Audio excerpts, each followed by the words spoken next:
welcome to Testify. We take a look at the book of Amos. Amos the prophet lived right near the border between northern Israel and southern Judah. He was a shepherd and a farmer.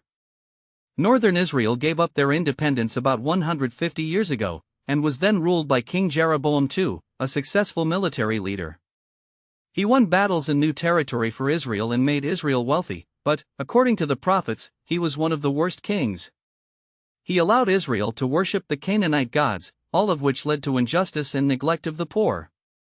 Amos could not be silenced any longer. He sensed God's call to go up north to Bethel, to the temple, to start announcing God's word to the people. This book of letters and poems was later compiled to give God's people of the northern kingdom a message from God. Amos chapter 1-2.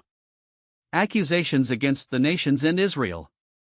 Chapter 1 opens with a series of short poems that accuse Israel's neighbors of violence and injustice. This seems odd because the book's opening line said that Amos spoke against Israel. As Amos names all these neighboring nations of Damascus, Gaza, Tyre, Edom, Ammon, Moab, and Judah, you can look at a map and see that he's drawing a circle with Israel in the center, like a target. When Amos gets to Israel, Amos accuses them several times and more intense than any of the others. He accuses Israel's wealthy of ignoring the poor and allowing injustice by selling them into debt slavery. These slaves were not allowed any legal representation. Amos wonders if this was the same people that God rescued from Egypt. He also goes on by saying that God is done with them now. Amos chapter 3-6.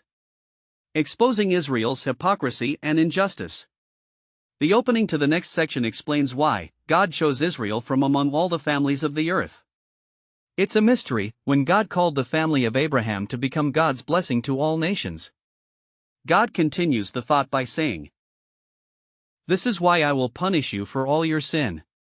Israel had a great calling that came with great responsibility, and so their sin and rebellion will bring great consequences.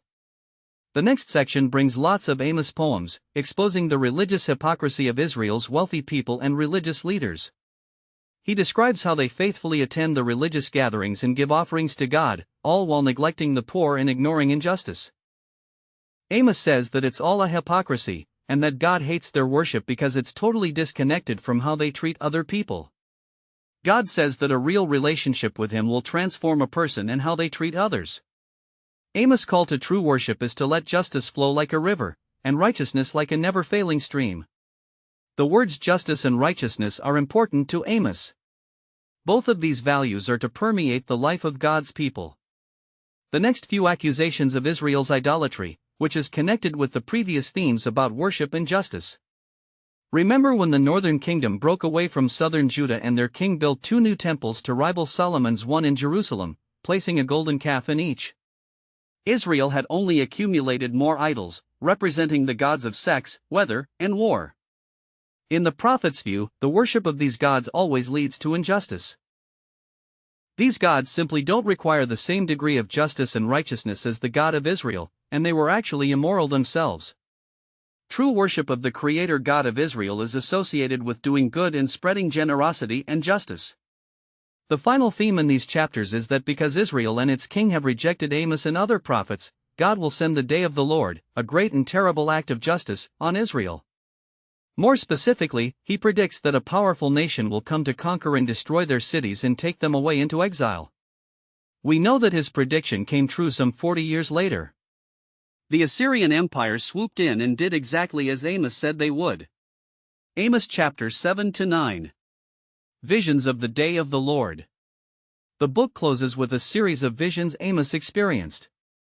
He sees Israel devastated by a locust swarm and a scorching fire before being swallowed up like overripe fruit. In the final vision, Amos sees God violently striking at the pillars of Israel's great idol temple at Bethel, and the whole building comes crumbling down. It's an image of God's justice on the leaders and gods of Israel. Their end has come.